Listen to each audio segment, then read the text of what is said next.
سلام. ما اساسا میخوایم بین دو تا چوبی که داریم روبانمون رو 2 بار رد کنیم. این 1 بار و این 2 بار. وقتی روبان 2 بار دوره اون چوب ما پیچیده شد، لازمه اینجا اینجوری به هم گره بخوره، درگیر بشه که نگهش داره. یکی از روبانا رو از زیر رد میکنیم و یک گره کم میزنیم. پاپیونی که ما درست کردیم میتونیم به راحتی بازش کنیم. من سعی میکنم یکی از سر روبانا رو بین انگشتم نگهش دارم محکم. خب از اینجا ردش میکنم بین این 2 تا انگشتم، این 1 تا، این 2 تا. 2 تا تابی که لازم بوده دادیم. اینجا لازمه که این 2 تا روبان ما به هم در واقع همدیگر رو قطع کنن که نگه دارن. یکیشو از رو رد میکنیم، قسمت پایین میاریمش اینجا دقیقاً.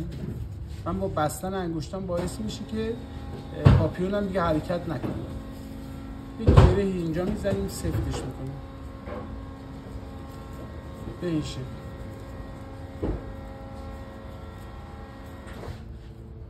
ما میتونیم یه پاپیون ساده داشته باشیم. ما روبانی که داریم رو کف دستمون قرار میدیم، تاب اینجا بهش میدیم. این روبان زیریه رو میبریم، از زیر میاریمش، یه به صورت پاپیون میدیم داخل. سعی میکنیم از 2 طرف بکشیم تا پاپیونمون سفت بشه. میتونیم سایزشو کوچیک‌تر کنیم.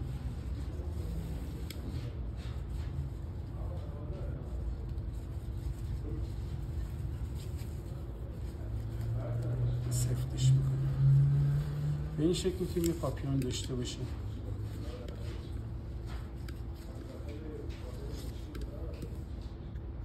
هولوش 6 متره.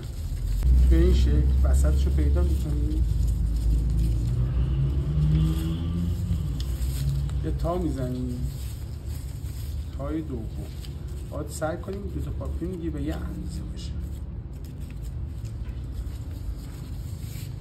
همونجا که وسط چی گرفتیم سعی میکنیم روبانا رو همه رو به یک سایز در بیاریم.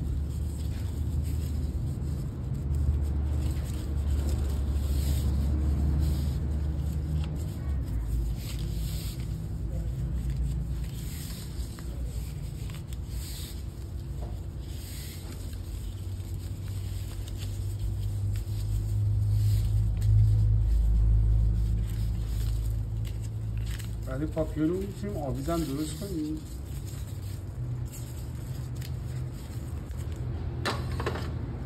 بهشی دقیقا وسط روبانمون رو مشخص میکنیم، 2 طرفش رو میچینیم.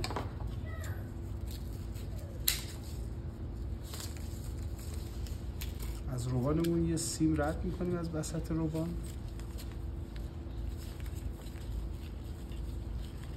و یه تاب محکمی به سیممون میدیم به این شکل. حالا هر کدوم از این روبانا رو 2 تا یاسن رو باز میکنیم.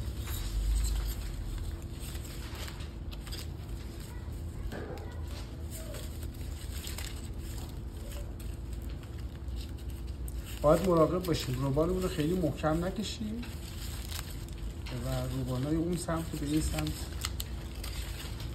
بکشیم، سایز پاپیون رو به هم بخوریم. دقیقا همه روبانامون رو باز کنیم، یه پاپیون پر میتونیم داشته باشیم.